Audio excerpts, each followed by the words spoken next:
The Art of Yielding. Why you must stop swimming upstream to find peace. Chapter 1. The Illusion of Productive Exhaustion and the Upstream Delusion. The deep, structural fatigue that permeates the modern human consciousness is rarely a consequence of personal laziness or an insufficiency of effort. Across the landscapes of our contemporary, hyper-accelerated civilization, individuals are operating their internal machinery at absolute capacity, exhausting their biological and psychological reserves in a continuous high-stakes struggle to secure their welfare, stabilize their environments, and validate their existence. We wake up in the early watch of the dawn with our nervous systems already vibrating at a high frequency, our minds instantly launching into complex calculations, strategic forecasts, and dense inventories of obligation. We move through our days with a state of hyper-attentive velocity, pushing against the natural movement of our circumstances with an intense, unyielding determination, thoroughly convinced that if we just plan a little harder, worry a little more, and control our environments a little tighter, we will eventually reach a permanent harbor of safety and peace. Yet, the profound paradox of this lifestyle is that the more raw energy we invest in this continuous struggle, the more thoroughly drained, fragmented, and hollowed out we become. We find ourselves trapped within a state of permanent architectural defense, treating the natural fluctuations of our lives as hostile forces that must be systematically conquered, managed, and brought into absolute compliance with our rigid preferences. This is the core tragedy of the upstream delusion, the unconscious assumption that human strength is exclusively measured by the capacity to resist, to force, and to dominate the flow of existence.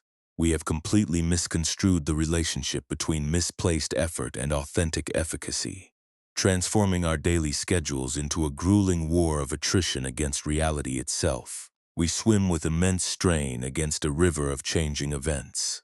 And when our limbs grow heavy and our chests constrict with anxiety, our cultural conditioning offers us nothing more than the counterproductive directive to swim harder, faster, and longer. This systematic exhaustion is not a fundamental character flaw, nor is it evidence that you are intrinsically broken or ill-equipped to navigate the complexities of adulthood. It is simply the inevitable, structural outcome of an erroneous operational manual that has been passed down through generations of perform-answer-driven conditioning. We have been taught from our earliest initiation into society that a life of value is a life of permanent friction, that if an objective is not reached through intense suffering, anxiety, and personal strain, it lacks legitimacy.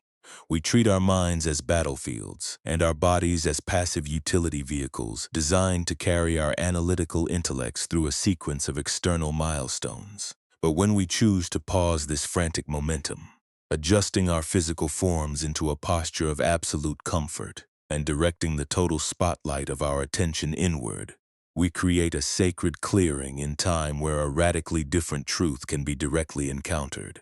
We begin to realize that the most profound transformations within the human psyche transpire not when we finally manage to force reality into our preferred shape, but when we possess the supreme courage to completely dissolve our resistance and discover the infinite power of flowing along with life.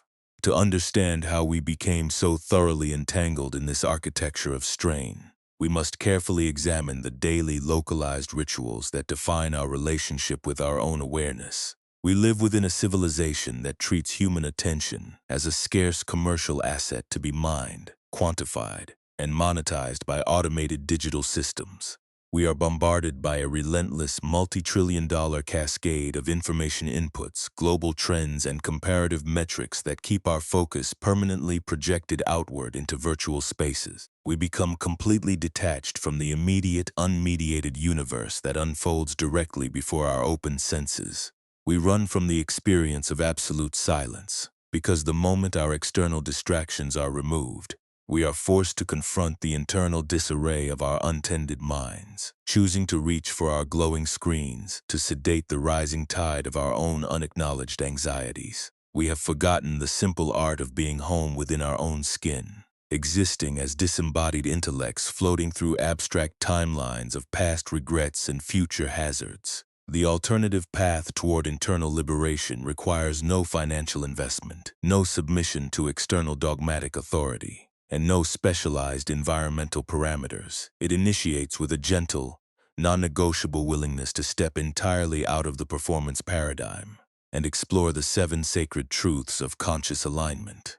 This is not a methodology designed to fix you, because from the perspective of absolute awareness, you have never been broken. You are not a damaged mechanism that requires engineering repair. You are a localized point of universal intelligence currently having a human experience, and your stress is nothing more than an internal indicator alerting you that your attention has become entangled in illusion.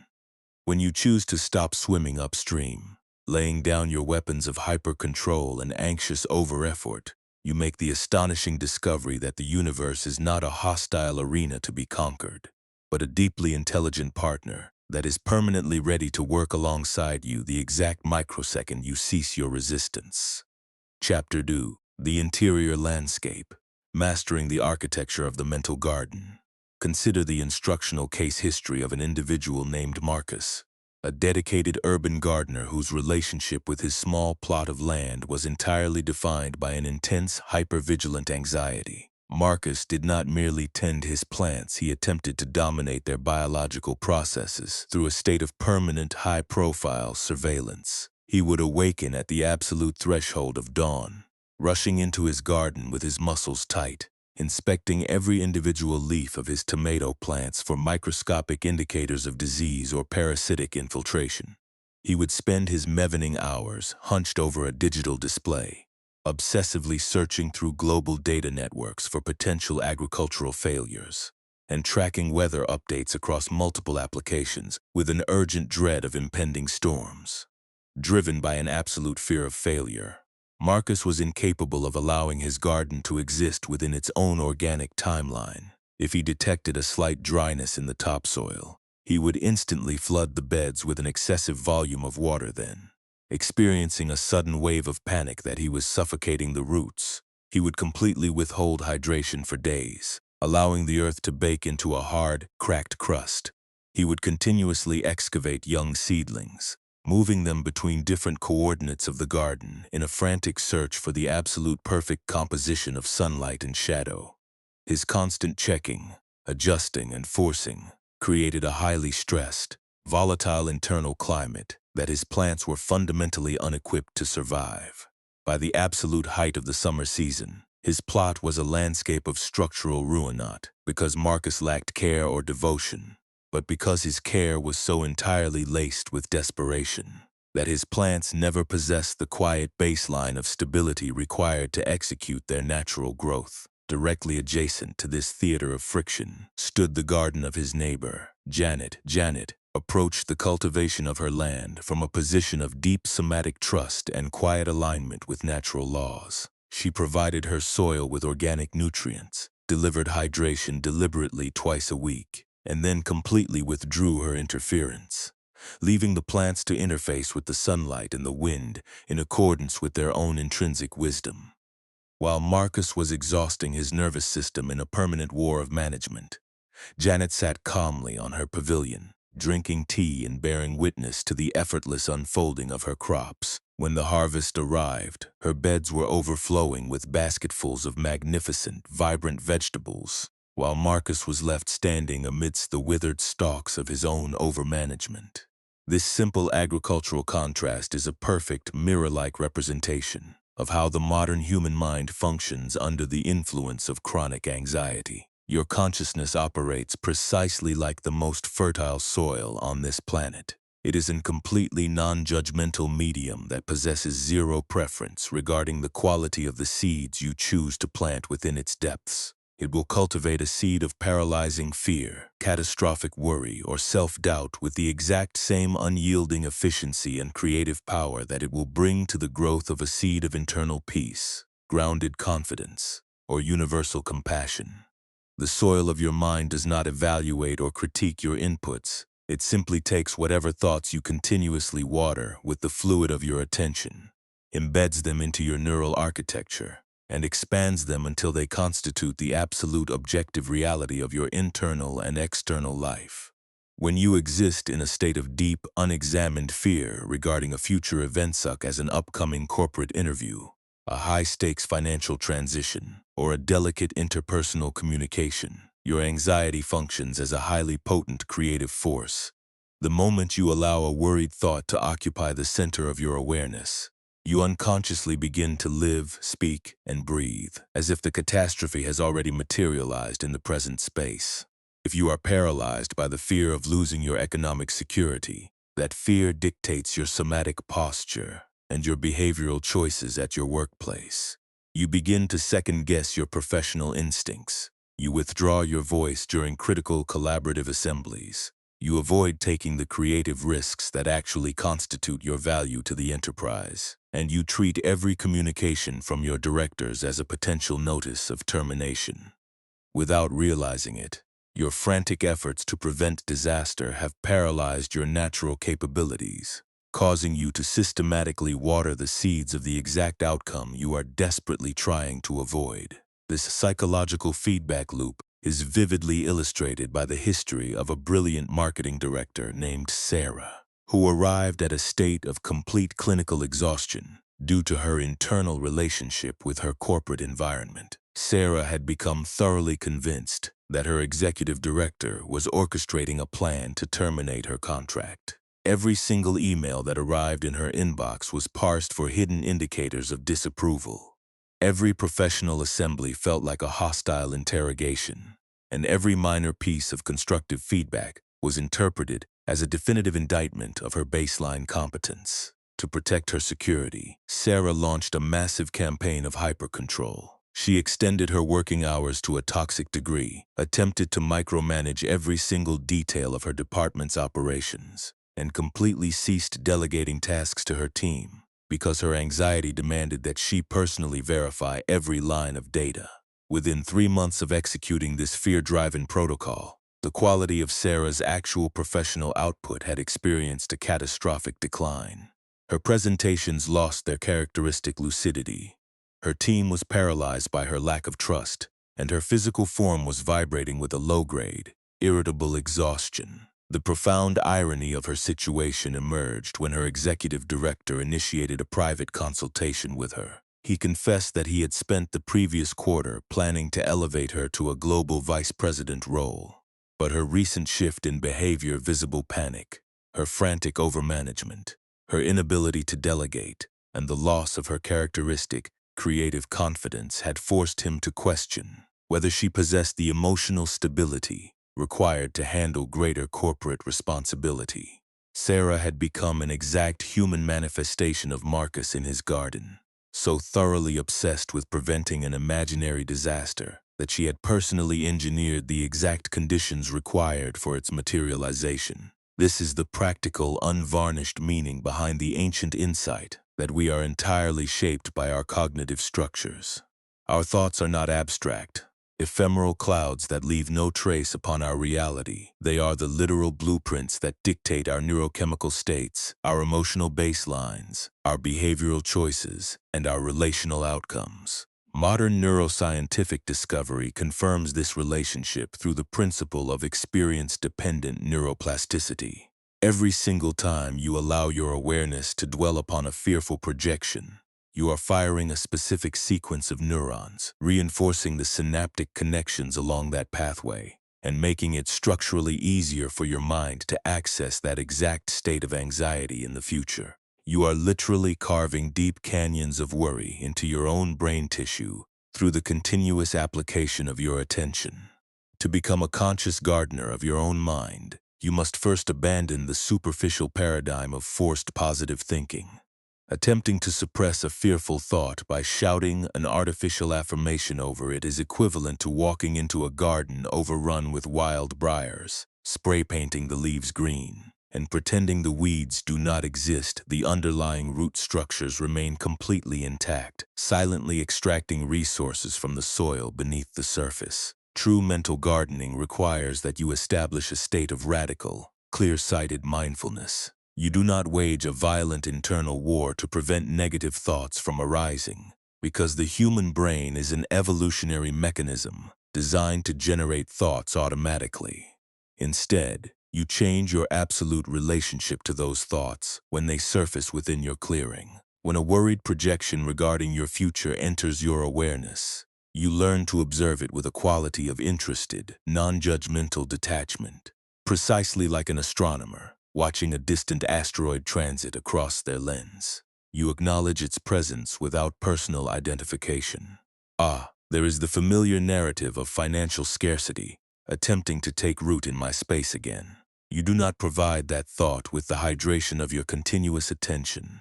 You do not spend 3 hours mentally rehearsing the disaster or arguing with the memory. You simply allow the thought to be there as a temporary visitor, while you deliberately direct your vital energy toward the cultivation of grounded, immediate possibilities. You recognize that you are the vast, fertile soil within which the thoughts are passing, not the thoughts themselves. Under the unyielding light of this spacious awareness, the unwatered seeds of your anxiety naturally lose their capacity to manipulate your behavior, gradually atrophying from neglect, while the pathways of your internal peace grow increasingly solid, deep, and resilient. Chapter: The Paradox of Power. Reclaiming the flexible resilience of the bamboo. Within the classical Zen monastic lineage, an ancient oral narrative has been preserved regarding two distinct flora that grew directly adjacent to one another within a deep mountain valley. The initial entity was a monumental oak tree, a massive, imposing structure characterized by a trunk of immense circumference, deep structural roots that clenched the bedrock of the planet, and branches that extended into the sky like heavy wooden shields. For close to a century, this oak had stood as the absolute symbol of unyielding power within the valley, meeting every seasonal gale with a rigid, immovable resistance, never bending its form and never compromising its posture. It would project its deep voice into the wind, boasting that its strength was absolute and that no atmospheric force could ever possess the capacity to modify its structural alignment. Directly beside its roots grew a slender, graceful stalk of bamboo. The bamboo possessed no massive timber chassis, no deep anchor into the stone, and no heavy shields of wood. It was a simple, flexible tube that swayed and tilted with the slightest movement of the mountain air. The magnificent oak spent decades mocking the bamboo's presentation, declaring that its continuous bending was evidence of absolute weakness, a complete lack of structural backbone, and a state of cowardly submission to the environment. The bamboo offered zero verbal defense. It simply continued to sway in accordance with its nature, resting within its own elastic equilibrium. One autumn evening, an extraordinary meteorological event reconfigured the climate of the province as a violent typhoon swept through the mountain gaps. The wind velocity reached speeds capable of fracturing stone structures, and the rain descended in dense sheets that completely obliterated all spatial visibility. The monumental oak mobilized its entire physical resource to fight the storm. It tensed its massive trunk, locked its root structures into the earth, and met every terrifying gust with an absolute unyielding rigidity, refusing to grant a single inch of space to the typhoon's power. The bamboo executed a radically different protocol.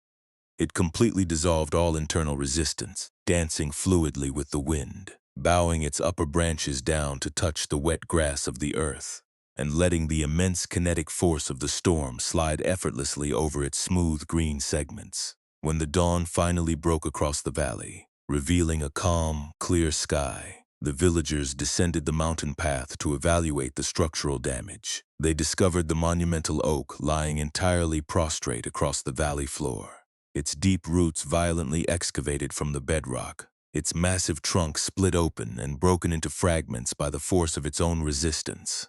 The slender bamboo stood completely vertical, glistening with fresh dewdrops, gently swaying in the morning breeze without a single segment fractured, having survived the cataclysm, precisely because it possessed the wisdom to yield. This timeless botanical narrative is a perfect diagnosis of the structural error that defines our contemporary understanding of human power.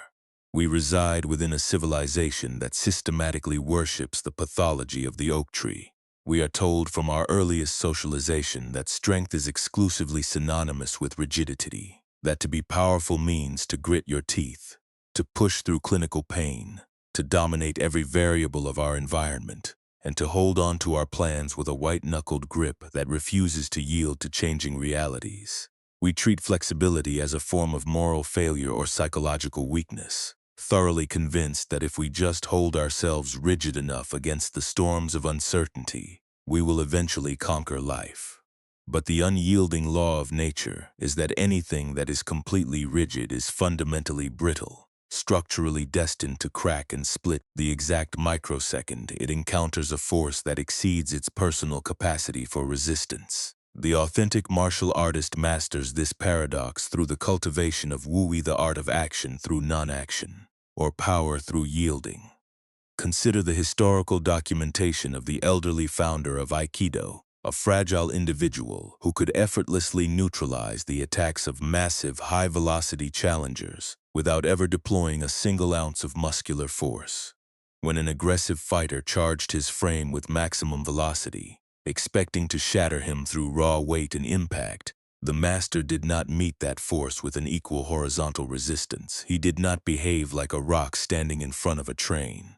Instead, he smoothly stepped aside, blended his own movement with the kinetic trajectory of the attacker, and gently redirected the oncoming energy, allowing the challenger's own rigid momentum to send him tumbling harmlessly across the mat. The master did not defeat his opponent. He simply provided a flexible clearing within which the attacker's own unyielding rigidity defeated itself.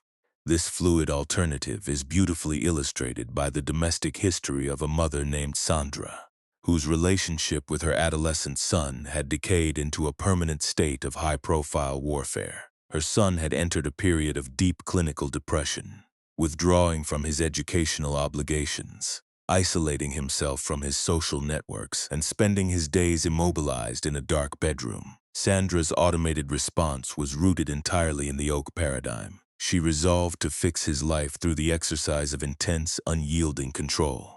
Every morning became a brutal battle of wills as she attempted to forcefully extract him from his mattress, lecturing him on his responsibilities, managing his clinical appointments with a military rigidity, and demanding that he return to the high-achieving child he had once been. The harder Sandra pushed against his condition, the more intensely her son retreated into an absolute catatonic shutdown. Her oak-like determination was met with his own form of unyielding resistance, transforming their household into a toxic battlefield where love was entirely replaced by chronic struggle. Sandra was completely exhausting her psychological and physical reserves, her tensed shoulders migrating toward her ears, her sleep completely ruined by the constant effort to force a human outcome that was outside her sovereign control. The turning point transpired when her therapist presented a radical, counterintuitive question, asking what would occur within her home if she completely ceased her campaign of fixing and initiated a protocol of absolute somatic trust. The question initially terrified Sandra, as her conditioned mind suggested that to stop forcing her son's recovery was equivalent to entirely abandoning him to his destruction. But because she was completely running on empty, her rigid strategies yielding nothing but structural degeneration, she resolved to try the path of the bamboo. The subsequent morning, Sandra entirely abandoned her confrontational routine. She did not execute her aggressive march into his room. She prepared a nutritious breakfast, placed it gently on the counter, and left a brief, unstaged note expressing her unconditional love. She ceased her continuous lectures regarding his academic trajectory, made the clinical resources available without demanding their immediate utilization, and completely withdrew her anxious performance scripts from his immediate environment. Instead of trying to force his healing, she concentrated her vital energy on creating a vast, peaceful, and non-demanding sanctuary within the household, allowing her own nervous system to down-regulate into a state of calm presence. The outcome was not instantaneous, but within 2 weeks, the psychological atmosphere of the home underwent a profound reorganization. The moment the son realized that his mother had completely laid down her weapons of control, his need for defensive resistance entirely evaporated.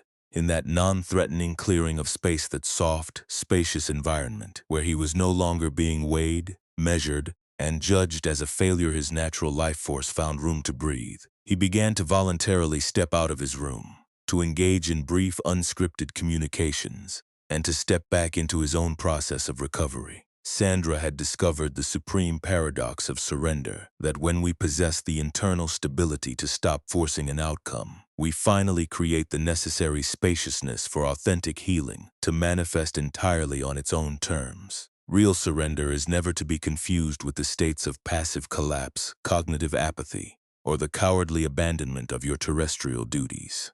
True surrender is a highly active, intensely conscious, and supremely powerful alignment of the self with immediate reality. It is the practice of investing the absolute baseline of your effort, your deep care, and your human attention into the immediate actions that are within your sphere of influence, while completely releasing your attachment to the specific geometric outcome of those actions. It is the physical realization of the classic Zen metaphor of the salmon swimming upstream. The fish does not waste its vital kinetic reserves fighting the absolute volume of the rivers current. It surrenders its form to the flow when it needs to conserve its energy, leveraging the deep eddies and fluid counters of the water to rest, yet it maintains its internal direction and baseline purpose with absolute fidelity. It partners with the river's power instead of launching a futile war against it, achieving its ultimate destination through a magnificent dance of flexible strength. When you learn to love, work, and create with open hands rather than clenched fists, you no longer exhaust your life force in a continuous, frantic struggle against the changing tides of existence. You become like water itself, effortlessly shaping your form to the contours of whatever terrain you encounter, and shaping the entire landscape through the simple, persistent power of your flow. Chapter I: The Temporal Sanctuary. Dismantling the future projections of anxiety. Consider the structural history of a woman named Grace, who lived her contemporary existence as a permanent refugee from the present moment, having spent 37 consecutive years meticulously preparing her nervous system for catastrophic emergencies that never actually materialized. Grace possessed an exceptionally sophisticated intellect, an apparatus that she inadvertently converted into a weapon of self-torture. Every single morning, the exact microsecond her eyes opened to the light of the dawn, her brain would instantly launch a sequence of mental rehearsals for potential disasters. She would visualize her upcoming corporate presentation descending into a public failure. She would construct vivid mental movies of her daughter suffering a high-velocity automotive collision on the transit to school, or she would interpret a minor mechanical vibration in her vehicle as a sign of an impending financial ruin. Grace was a master technician of tomorrow's problems. She would spend her evening hours pacing the floors of her domestic home, entirely consumed by the mental orchestration of conversations she might need to execute, hardships she might need to survive, and rejections she might need to mitigate within an imagined future timeline. Her consciousness was a permanent cinema that exclusively broadcast horror films regarding the subsequent chapters of her biography. The structural tragedy of her lifestyle was that while her mind was entirely exiled within these non-existent emergencies, the actual unmediated reality of her life was transpiring all around her in total invisibility. Her daughter's initial evolutionary milestones, her partner's soft, unstaged expressions of humor across the dinner table, and the magnificent patterns of morning sunlight falling across her kitchen wood were all completely missed, unregistered by an awareness that was permanently fighting phantoms in a temporal illusion.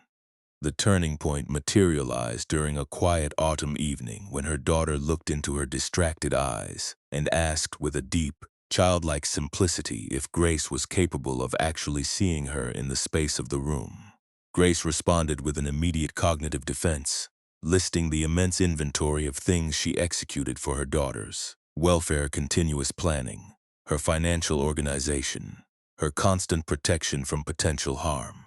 But the youth shook her head and clarified that she was not inquiring about her future. She was asking if Grace was present right now, in the immediate clarity of the current conversation, or if she was somewhere else entirely, fighting a battle in tomorrow.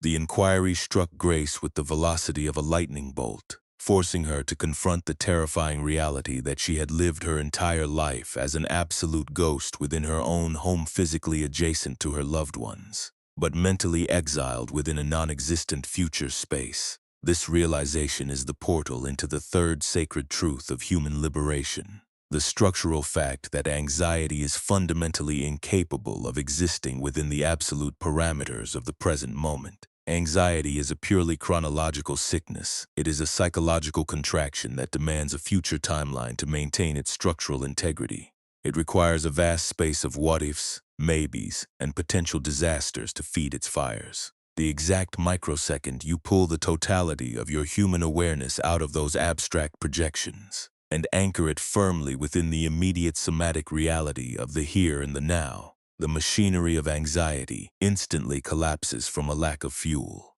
Your thoughts can travel into tomorrow's troubles, but your physical form, your respiratory cycle, your heartbeat, and your immediate sensory receptors can only ever exist within the absolute immediacy of the current second.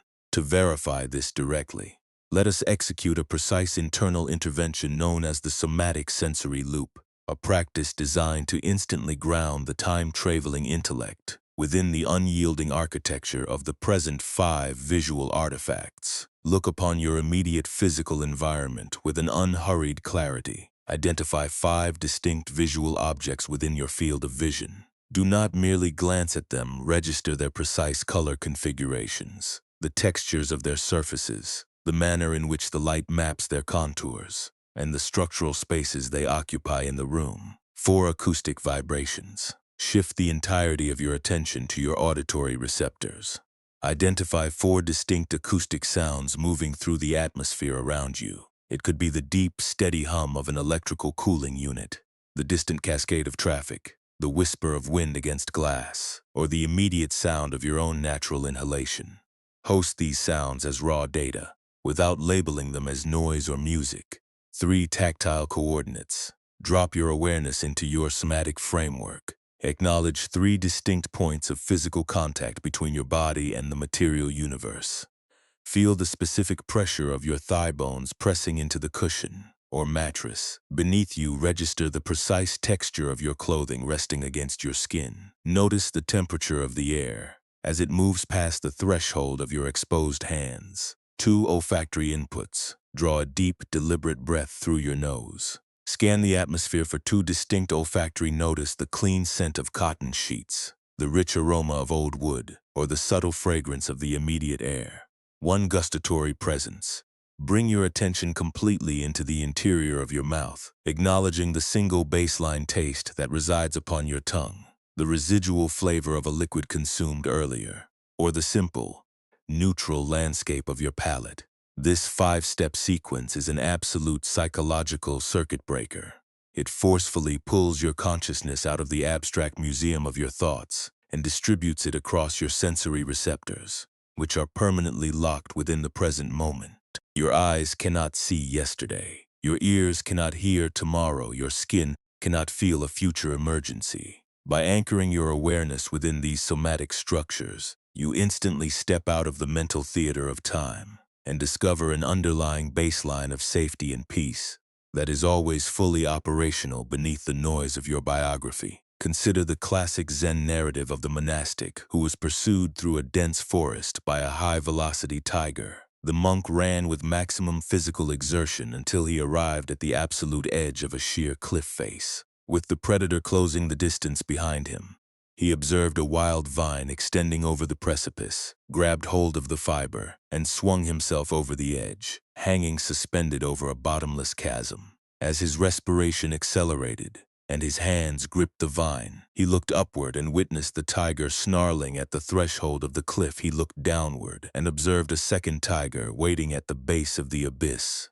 Suddenly, he noticed 2 rodents composed of black fur and the other of white fur alternately gnawing at the very root of the vine that sustained his weight. In that state of absolute unyielding mortal peril, the monk's eyes drifted to a wild strawberry growing from a small crevice in the stone directly before his face. He reached out with one hand, plucked the berry, and placed it upon his tongue. It was the sweetest, most magnificent substance he had ever tasted in his entire existence. This radical story is not a call toward reckless indifference or the naive avoidance of life's genuine hazards. It is a profound psychological mapping of the capacity of the human spirit to remain completely free within the absolute parameters of the current microsecond, regardless of the complexity of the macro environment. The tigers represent the unyielding parameters of our mortality, the past that chases us, and the future that awaits us, while the black and white rodents represent the continuous,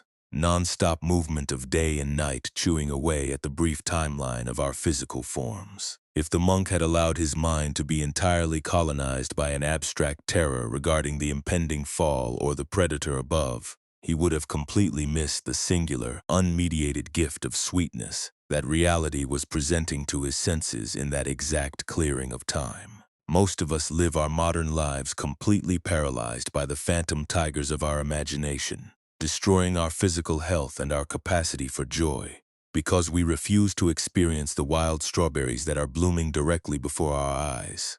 Chapter V, The Geography of Phantom Storms, Unmasking the Tigers of the Imagination. Within an isolated mountain territory of ancient China, a small agricultural village was established at the base of a wide river basin. The elders of this community maintained an oral archive detailing a catastrophic historical flood that had completely devastated their ancestral lineage close to 3 centuries prior. Across generations, the narrative of this disaster had mutated into a massive psychological entity. The flood was no longer conceptualized as a rare historical weather event, but as an active, malicious monster that was permanently waiting to descend upon the valley and obliterate their civilization. Consequently, the entire lifestyle of the village was structured around a state of continuous, high-profile emergency preparation. Every single spring, the exact microsecond the mountain snowcaps began their natural melt, the community would enter a phase of absolute panicked mobilization. They would abandon their creative pursuits, cease their social rituals, and spend weeks manually hauling heavy sandbags to line the perimeters of their homes. Families would engage in bitter, high-stress arguments regarding evacuation trajectories. Children would endure chronic nightmares of drowning within their beds, and the men would spend sleepless nights standing on the riverbank, tensing their muscles as they listened to the normal rushing of the water with an intense, paranoid hypervigilance.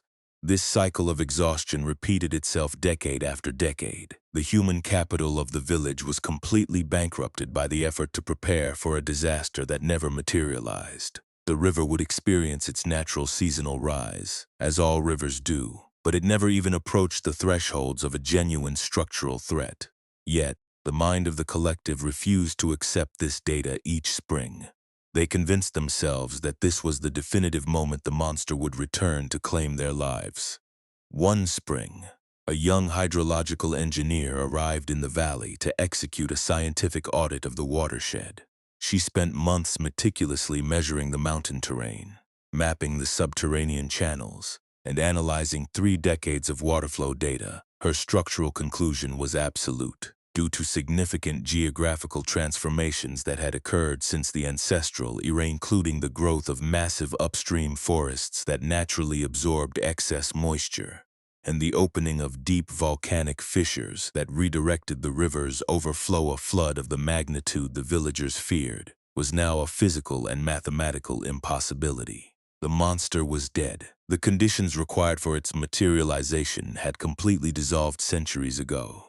Yet when the engineer presented her empirical maps to the Council of Elders, the response was a rigid, angry rejection. They refused to look at the data, stating that she was young, that she lacked a historical connection to the land, and that it was infinitely better to remain trapped in a state of anxious preparation than to let down their guard. They chose the familiar, exhausting prison of their fear over the vast, liberating clearing of unfamiliar peace, returning to the riverbank with their sandbags to continue fighting a phantom flood that could never arrive. This mountain village is an exact geographical map of the contemporary human psyche. We are all, to some degree, wasting the vital resource of our short lives hauling sandbags to protect ourselves against floods that can never come, launching defensive campaigns against historical ghosts, and building elaborate psychological fortifications against threats that faded away decades ago. The historical Buddha diagnosed this condition as the pathology of mental formation, the habitual,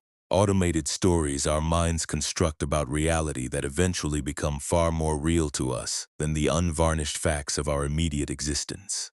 We become the absolute prisoners of our own highly developed imaginations, experiencing all the physiological and emotional impacts of a catastrophe while sitting in a room that is perfectly safe. Consider the corresponding Zen narrative of the monastic who harbored a paralyzing, chronic phobia of tigers. This individual could not sleep at night. He lay awake in his cell, tensing his muscles as he interpreted the gentle rustle of wind through the bamboo leaves or the soft footfalls of a field mouse as the stealthy approach of a massive predator. He carried a heavy wooden staff wherever he traveled across the monastery grounds, his eyes permanently narrowed in a state of suspicious scanning, his respiration shallow and rapid. When his peers attempted to assure him that tigers had been completely extinct within their region for over a century, his anxious intellect instantly constructed a fresh layer of defense, stating that their very absence was what made them so dangerous, because they would choose to strike precisely when the community had been lulled into a state of false security. The wise abbot of the monastery, recognizing that logical argument cannot pierce through a core emotional delusion, called the tiger-obsessed monk to his private chamber. He requested that the monk describe these predators in absolute, minute detail. The frightened monastic complied instantly, providing a vivid, high-profile description of their immense scale, the stealth of their movement, the sulfurous aroma of their breath in the darkness, and the terrifying sharpness of their talons. The abbot listened with absolute, non-judgmental patience, allowing the monk to fully externalize his internal imagery, before asking a single question with a tone of pure gentleness. Have your human eyes ever actually made direct contact with one of these tigers across your entire biography? The monk paused, his jaw tensing as he looked into his memory, before admitting that he had never physically witnessed an actual tiger within the material world. The abbot smiled with an immense, global compassion and stated, "My dear friend, you have constructed tigers so magnificent, so detailed, and so entirely real inside your own consciousness that your body can literally smell their breath and hear their snarl in the dark. But they reside absolutely nowhere in the universe except between your own ears. You are not running from actual predators. You are running from the spectacular power of your own untended imagination. The real tigers of life require a clear, decisive physical action, but the imaginary tigers of your thoughts require nothing more than a brave, clear-sighted understanding. This diagnosis is the fourth sacred truth of our internal liberation, the structural recognition that the vast majority of the storms we prepare for in our minds never actually arrive within the material world.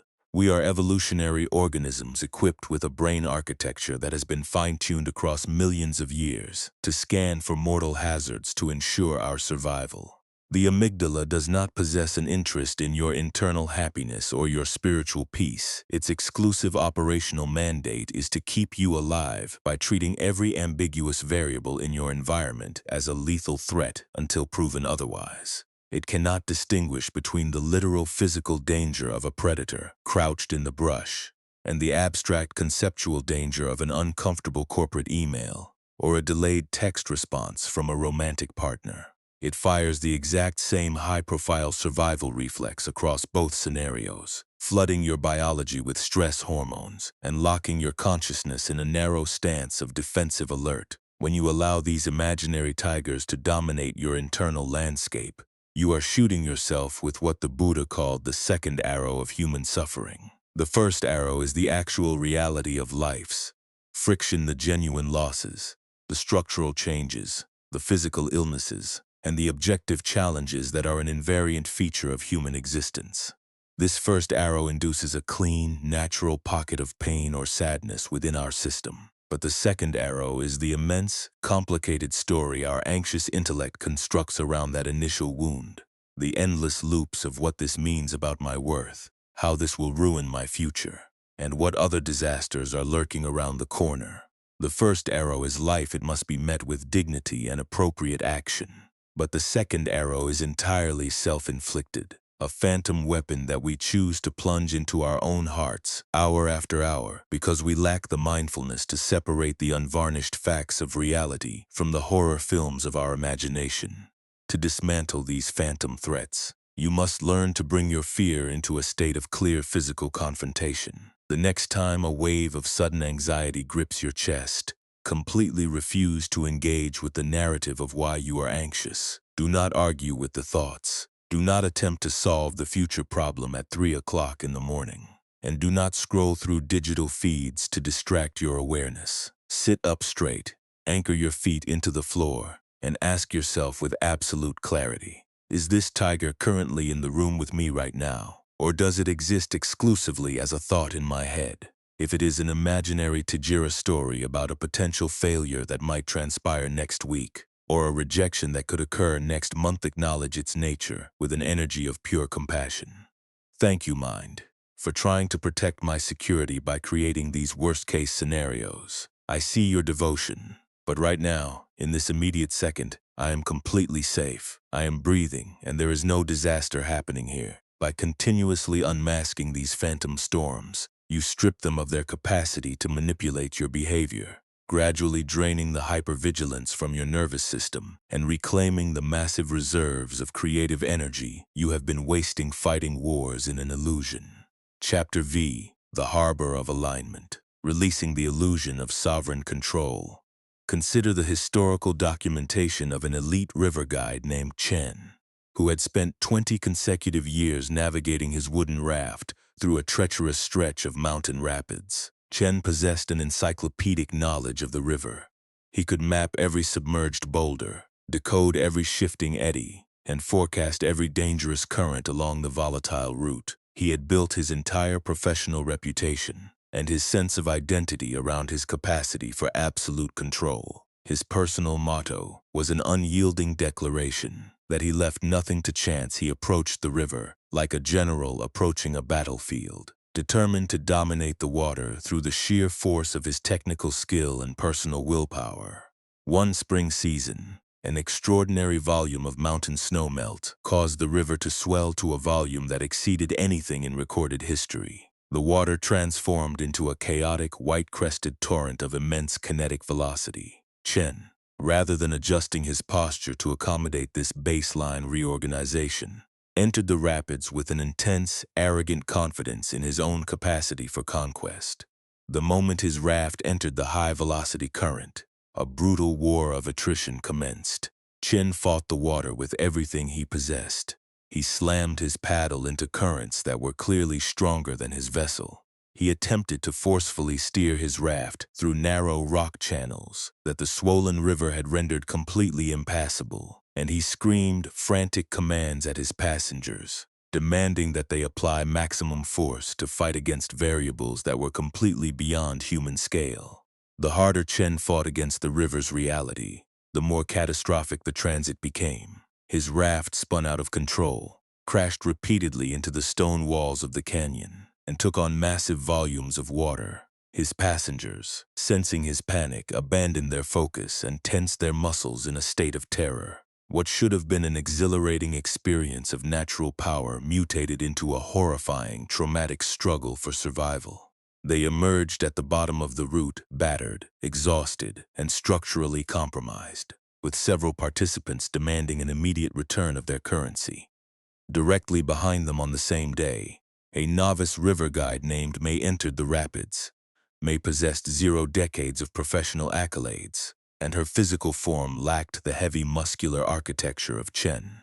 But as she stood at the threshold of the roaring water, looking upon the swollen currents, she made a radical, conscious choice. She completely abandoned the paradigm of conquest and resolved to treat the river as an absolute partner. May did not attempt to force the river to conform to her predetermined maps. She applied bare attention to read the water's immediate energy and moved with it, rather than against it. When a high-velocity current pushed her raft directly toward a massive rock, she did not engage in a futile struggle to paddle away from it. She steered toward the cushion of water rebounding off the stone, utilizing that natural momentum to smoothly slingshot her vessel around the hazard. When the river wanted to migrate toward the left channel, She surrendered her resistance, went left, and discovered entirely fresh pathways that had never been documented before. She trusted the water's intrinsic wisdom instead of imposing her personal egoic will.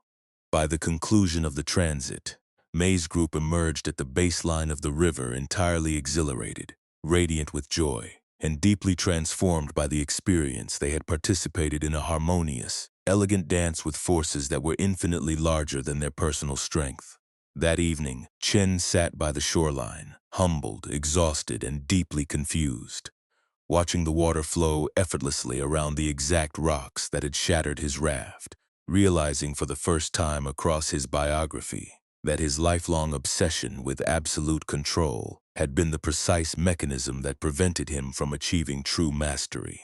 This river contrast is a perfect architectural map of the fifth sacred truth of human life. The structural recognition that our desperate need for absolute control is the primary mechanism that blocks the very flow we are trying to direct. We live inside a culture that systematically suffers from the steering wheel delusion, an erroneous psychological framework that confuses our capacity for personal influence with an imaginary capacity for sovereign control.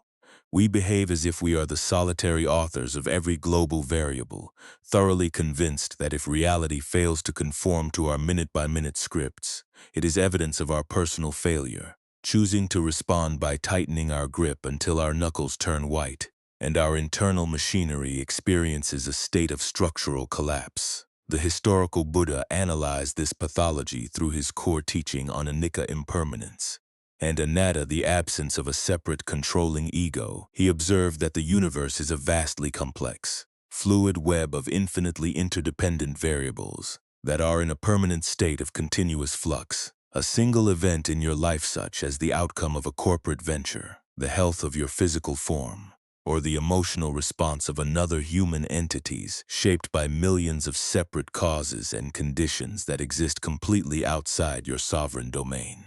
To demand that an outcome conform exactly to your personal expectations is equivalent to standing on the shoreline of a massive ocean, screaming at the waves to cease their movement because you prefer a flat surface. It is an act of absolute psychological illusion that guarantees a lifetime of continuous, exhausting suffering. Consider the domestic history of a project manager named Maria, who approached the organization of her family life with the exact same military rigidity that characterized her corporate career.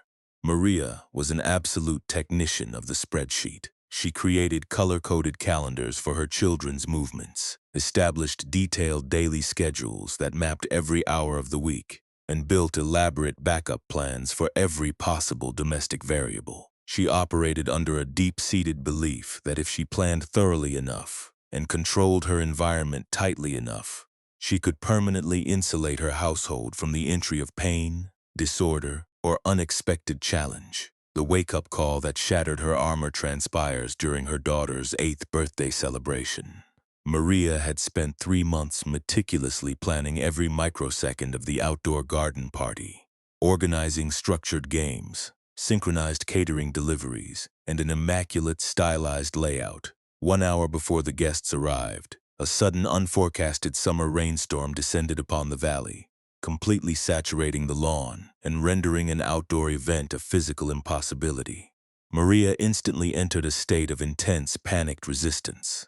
Instead of accepting the reality of the weather and adapting her posture, she launched a frantic campaign to force her outdoor script to manifest within the compressed indoor space of her living room. She ran across the house with tensed muscles, screaming at the catering staff, attempting to forcefully compress wide group games into small corridors, and radiating an atmosphere of such intense volatile stress that the entire room contracted in a state of high-profile anxiety. While Maria was exhausting her nervous system trying to dominate a variable that was outside human control, her daughter and her young friends completely abandoned her rigid schedule. They looked out the window, witnessed the sheets of rain falling upon the glass, and spontaneously ran into the adjacent family room to play an impromptu game of hide and seek among the cushions, their laughter echoing through the house.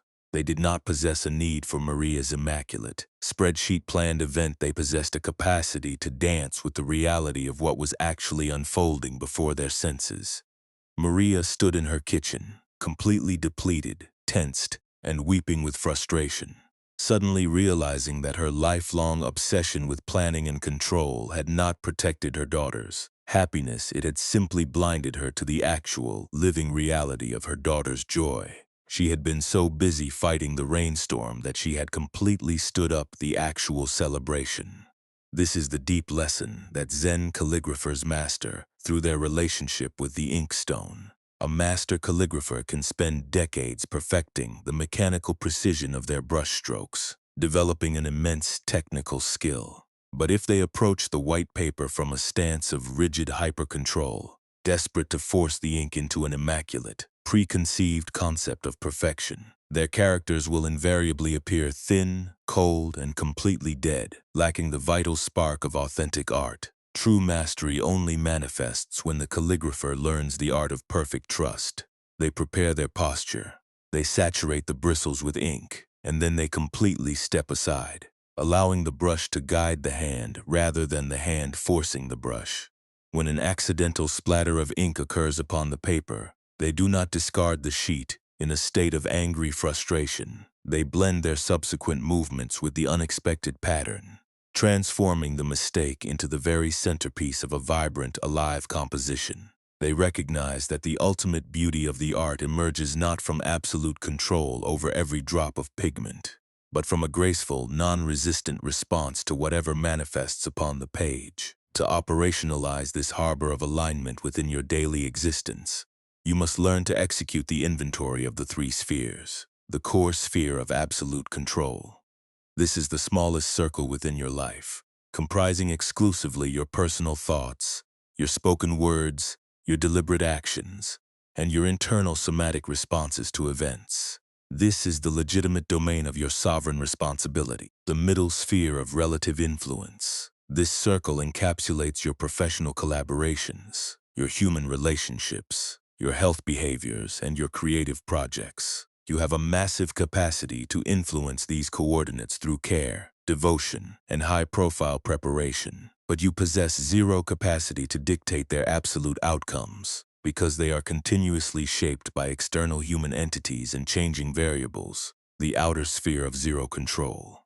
This is the vast, boundaryless ocean of existence, encompassing other people's private choices, macroeconomic conditions, international conflicts, meteorological patterns, biological aging, and the unyielding transition of all temporary material forms. You possess absolute zero capacity to control or modify these realities. Whenever a wave of stress or anxiety surfaces within your awareness, pause your activities, extract a piece of paper, and explicitly identify which sphere the object of your worry belongs to. If it resides within the outer sphere, recognize that your continuous mental rehearsal and your emotional friction are an absolute waste of your vital life force, equivalent to Chen paddling with rage against the velocity of a mountain canyon. Declare with an energy of total surrender. This variable belongs to the river of life. It does not belong to me. I release my grip upon its trajectory. If it resides within the middle sphere, execute your personal tasks with a quality of deep, impeccable devotion, and then completely open your hands, trusting the internal intelligence of the universe to meet you halfway. By shifting your orientation from the pathology of force to the architecture of faith, you free up immense reservoirs of psychological capital, allowing your life to transition from a grueling, continuous battle into an exercise in effortless grace, fluid adaptability, and profound existential peace. Chapter V: The Vastness of the Empty Palm. Cultivating space for transformative evolution. Within an affluent trading capital of ancient Japan, there resided a wealthy collector of art named Akira, whose entire biography had been dedicated to the systematic accumulation of the world's most exquisite treasures. His massive residential compound was a literal museum, overflowing with rare calligraphic scrolls, ancient pottery from forgotten dynasties, precious gemstones carved by ancestral masters, and immaculate sculptures curated from across the margins of the earth. Every single horizontal surface within his home was completely occupied by an object of value. Every individual corner was densely packed with a monument to his personal wealth. Akira loved his collection with an intense, suffocating passion. But because his relationship with these treasures was rooted entirely in an energy of extreme grasping, his home had gradually transformed into an absolute fortress of paranoia. He lived in a permanent state of high-profile terror that a visitor might accidentally damage a fragile ceramic glaze, or that a specialized thief might breach his security to steal a rare scroll. He installed complex mechanical locking systems across every portal, encased his most precious artifacts in heavy protective displays, and strictly prohibited any human entity from entering his private quarters without direct supervision. His entire existence was completely consumed by the exhausting labor of maintaining, monitoring, and guarding the assets he had accumulated. A humble monk carrying a simple undecorated wooden box arrived at his gate. He informed the wealthy collector that he had traveled a great distance to present him with the absolute most valuable and transformative treasure he would ever encounter across his lifetime. Akira looked upon the monk's simple presentation with a cynical skepticism, conducted him into his grand reception hall, and looked around the crowded space with a heavy sigh. He stated that it was a physical impossibility for him to accept a fresh offering, showing the monk that every surface was already occupied and every cabinet was completely packed to capacity, concluding that he possessed zero space for anything new to enter his home. The monk smiled with a deep, compassionate sadness, set his wooden box gently upon the wood of the table, and slowly lifted the lid. Akira leaned over the edge, expecting to discover a flawless diamond or a rare manuscript instead. He looked down to see that the interior of the box contained absolutely nothing but pure, unmanipulated empty space. Akira reacted with an immediate surge of irritation, stating that the monk was playing a ridiculous trick upon his time, and that an empty box held zero value to a collector of his caliber. But the monk shook his head and explained that this emptiness was the single most precious asset a human being could ever possess.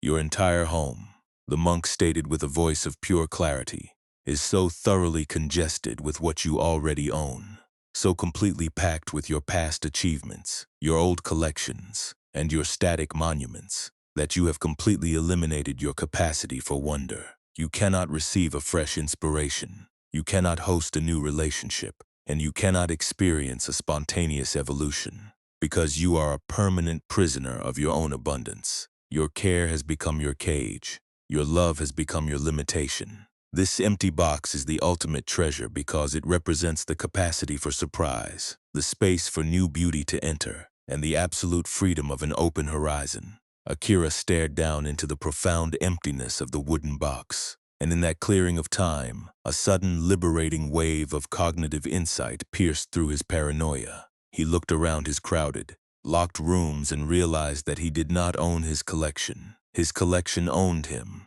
His intense grip upon his past achievements had completely locked his consciousness inside a static museum, bankrupting his baseline capacity to experience the living, breathing mystery of the present. This timeless narrative maps the sixth sacred truth of our internal life, the structural realization that the things we grip most tightly are often the very things that prevent us from growing into our true potential. Our anxieties and our deep-seated fears of lack routinely disguise themselves as necessary care and protection, driving us to systematically pack every single corner of our lives with familiar structures, static identities, and historical habits until we are living inside a highly constrained, suffocating prison of our own design. We allow our consciousness to become so completely congested with what we think we need to maintain our security that we possess absolute zero internal space for the entry of authentic transformation. This behavioral trap finds an exact clinical parallel within an ancient method utilized by traditional hunters to capture wild monkeys without inflicting physical injury upon their forms. The hunters would locate a heavy clay jar equipped with an exceptionally narrow, elongated neck, anchor the vessel securely to the trunk of a large tree, and fill the interior chamber of the jar with a cache of fragrant wild nuts. A monkey would eventually detect the aroma, approach the vessel, slide its open hand down through the narrow neck, and clench its fingers into a massive fist around a handful of the food. The moment the monkey's hand was tensed into a closed fist around the nuts, the circumference of the hand exceeded the narrow dimensions of the jar's neck. The animal was physically incapable of withdrawing its limb while maintaining its grip. To secure its absolute freedom and sprint away from danger, the monkey needed to execute an incredibly simple physiological action: to open its fingers, release the handful of nuts, and withdraw its empty hand back through the aperture. Yet, because the animal's primitive neurological pathways were completely hypnotized by the immediate value of what it had grasped, it was structurally incapable of executing the release. It would scream with rage, tug violently against the clay vessel for hours, and remain physically anchored to the tree until the hunters calmly approached with a net to claim its form. The monkey was not trapped by the external design of the jar. It was entirely trapped by the unyielding rigidity of its own grip. We spend our adult lives executing this exact behavioral sequence across a variety of complex social landscapes. We slide our awareness down into stagnant corporate configurations, toxic interpersonal relationships, or self-destructive habits of mind, clenching our psychological fists around an established identity, a specific financial stream, or a familiar configuration of security. Over time, we realize that the situation has become an absolute trap. It drains our vital reserves, induces a state of chronic depression, and completely starves our souls of creative fire. Yet, when the universe presents us with an opportunity to escape, our conditioned fear screams that if we open our hand and release what we are currently holding, we will be left with absolutely nothing, choosing to remain physically anchored to our personal trees of suffering until we experience a total system collapse. Consider the professional history of a small business founder named David, who spent 2 consecutive years attempting to force the growth of his technology startup through a state of intense, hyper-vigilant micromanagement. David operated from a deep-seated belief that he was the single expert within the enterprise, and that if he relaxed his grip upon a single operational variable, the entire structure would collapse into immediate bankruptcy. He worked 18-hour days, reviewed every single line of code written by his engineering team, monitored every communication transmitted by his sales directors, and personally dictated the geometric placement of every graphic element within the product interface. The tighter David squeezed his operations, the more rapidly the enterprise began to fracture. His most creative engineering assets resigned from the company, stating that they felt completely stifled by his lack of trust. His external capital investors began to withdraw their funding, alarmed by his visible panic, and his customer base declined due to a total lack of organic innovation within the product. David was precisely like a drowning man attempting to cup liquid water inside his tensed palms. The more violently he clenched his fingers together to trap the substance, the faster the water leaked through the small spaces between his joints, leaving him with nothing but dry skin and physical exhaustion. The breaking point transpires at 3 o'clock on a Tuesday morning. David was sitting alone within his dark corporate office, his eyes bloodshot from staring at financial spreadsheets, his body tensing with a low-grade physical illness. When his internal system simply gave up, he slumped back within his chair, opened his hands toward the ceiling, and stated aloud to the empty room that he possessed absolute zero comprehension of what he was executing anymore. It was not an expression of bitter defeat. It was an act of absolute, unvarnished honesty, the clean dissolution of his illusion of sovereign omniscience. In that exact clearing of time, a profound internal opening occurred within his psyche. The moment he surrendered his need to be the solitary conductor of the enterprise, his consciousness dropped out of the panic loop and regained access to its natural creative reserves. The subsequent morning, he initiated what can be designated as the protocol of the open palm. He assembled his remaining team members, confessed his own human limitations, and explicitly handed the absolute ownership of the engineering architecture over to his senior developers, completely ceasing his code surveillance. He restricted his focus exclusively to the macro strategy of the company, leaving his directors with the absolute space required to innovate, test, and fail entirely on their own terms. The outcome was a rapid, spectacular reorganization of the corporate climate, free from the suffocating compression of his micromanagement. The engineering team designed a completely revolutionary interface. Within 4 weeks, the atmosphere of fear vanished, replaced by an energy of high-profile collaboration, and new corporate clients began to flock to the product, drawn by its fresh, spontaneous innovation. David had discovered the supreme fourth truth of mental gardening, that letting go does not mean losing your assets. It means creating the necessary empty space for your assets to genuinely flourish. To integrate this vastness of the empty palm within your daily existence, you must learn to practice the inventory of the grip. Set aside an unhurried clearing at the conclusion of every week to sit in absolute silence and honestly examine what specific structures, identities, or metrics you are currently clenching your psychological fingers around with a destructive intensity.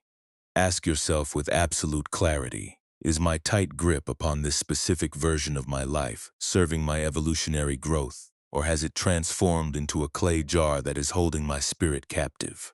What am I deeply afraid will happen if I choose to open my fingers and allow this form to dissolve?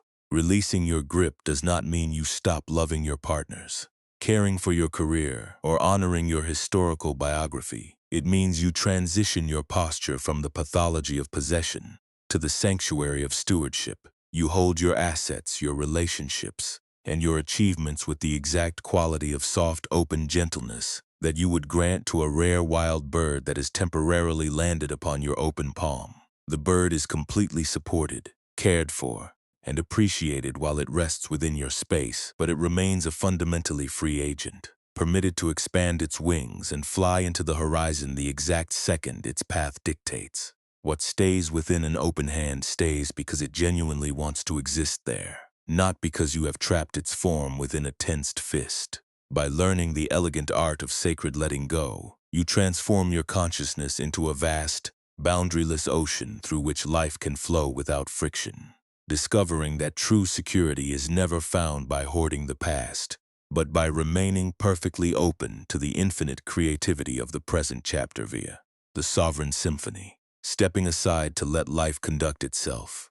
Consider the definitive case history of an internationally renowned orchestral conductor named Maestro Yamamoto, who had spent 40 consecutive years perfecting what he considered the absolute art of musical control. Yamamoto operated like a general commanding a military deployment. He viewed his orchestra as a massive, complex machine that must be brought into absolute compliance with his personal aesthetic vision through the exercise of an unyielding discipline.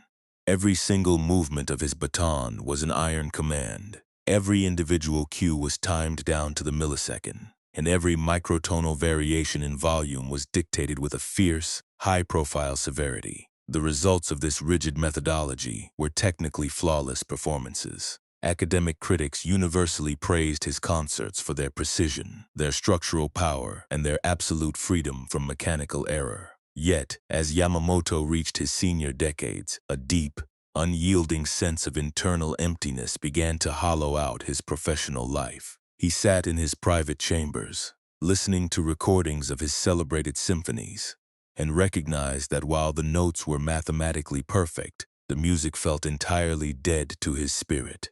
It lacked the wild spark of spontaneous life. It was an artificial architecture produced by an army of obedient monastics who were performing out of fear of his disapproval, rather than expressing the raw, unmediated magic of authentic art. His concerts were correct, but they completely failed to transcend the paper they were written upon. One evening, during a high-stakes public rehearsal of Beethoven's monumental Ninth Symphony before a packed auditorium, Yamamoto's physical form experienced a sudden, biological intervention. A wave of acute vertigo swept through his frame, causing his vision to blur and his knees to lose their stability. Unable to sustain his vertical posture on the conductor's podium, he lowered his baton, stepped backward in a state of panic, and slumped heavily into a wooden chair in the shadow of the stage, completely incapacitated and unable to project his commands. In that exact microsecond of absolute breakdown, an extraordinary phenomenon reconfigured the space. The orchestra, which had executed this complex piece hundreds of times under his strict direction, did not grind to a panicked halt. They continued to play. But as the musicians realized that the central steering wheel had been removed, that the maestro was no longer dictating every micro-movement from the podium, their internal relationship with the music underwent an immediate, spectacular transformation.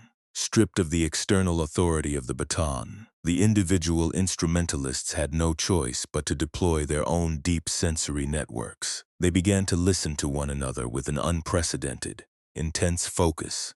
The violinists dropped their analytical scripts and aligned their bowing with the deep, somatic resonance of the cellos. The brass section began to breathe in perfect, synchronized harmony with the woodwinds, and the entire 100-person ensemble co-regulated into a single, highly integrated living organism that was navigating the landscape of the score in real time.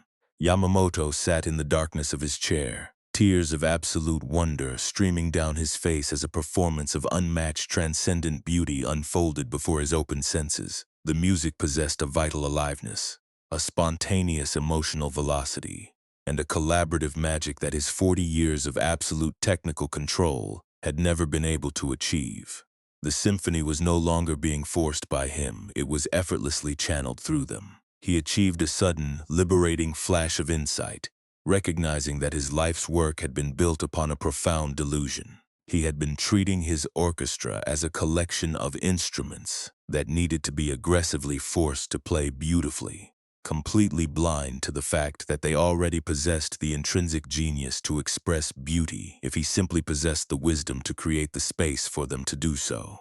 This orchestral realization is the final, absolute peak of our internal journey, the structural recognition that life flows with its ultimate transcendent beauty only when we learn the elegant art of stepping aside.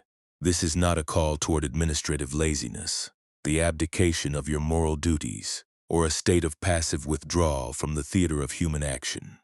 Rather, it is the total transition of your consciousness from the pathology of the manipulator to the sanctuary of the witness. It is the realization that you are not the solitary author, the central architect, or the absolute director of the cosmic symphony. You are a unique, highly specialized musician positioned within its lines, whose exclusive duty is to play your specific part with total authenticity and absolute presence, while maintaining an unyielding trust in the grand, overarching harmony of the whole. The historical Buddha reached this definitive baseline of non-interference during his final watch under the Bodhi tree. He had spent 6 years executing a campaign of intense, aggressive spiritual striving. He had studied every philosophical school, mastered every esoteric yogic system, and subjected his biological form to states of extreme starvation that brought him to the absolute threshold of death, desperately attempting to conquer his own mind through the exercise of raw willpower.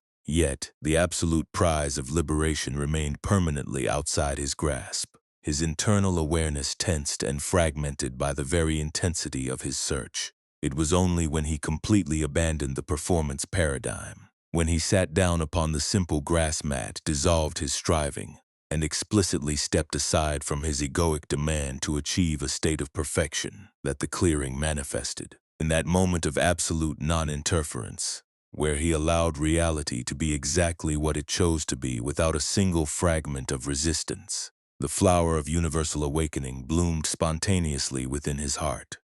This final truth requires that you completely re-examine your relationship with the immediate challenges that are currently traversing your adult existence.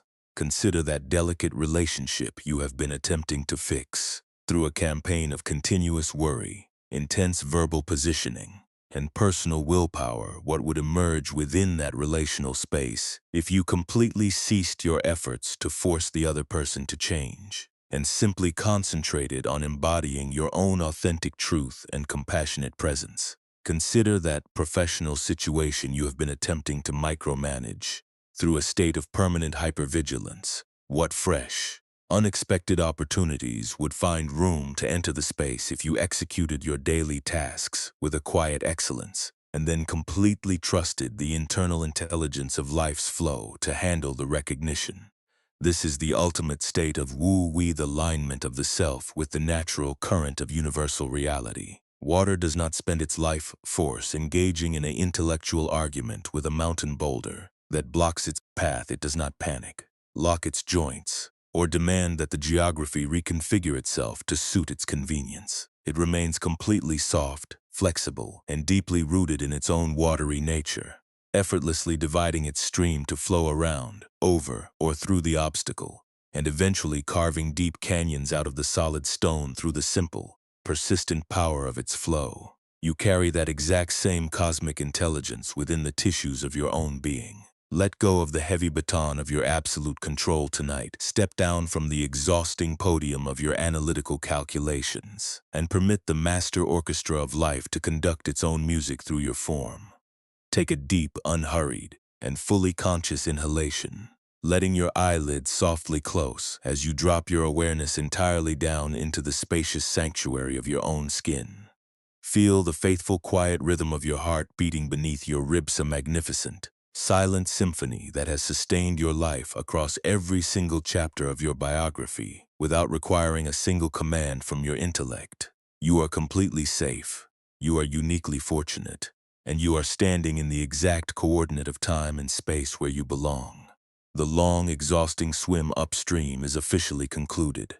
The weapons of force have been entirely dissolved, and you are finally, beautifully, and permanently home within the unshakable island of your own self.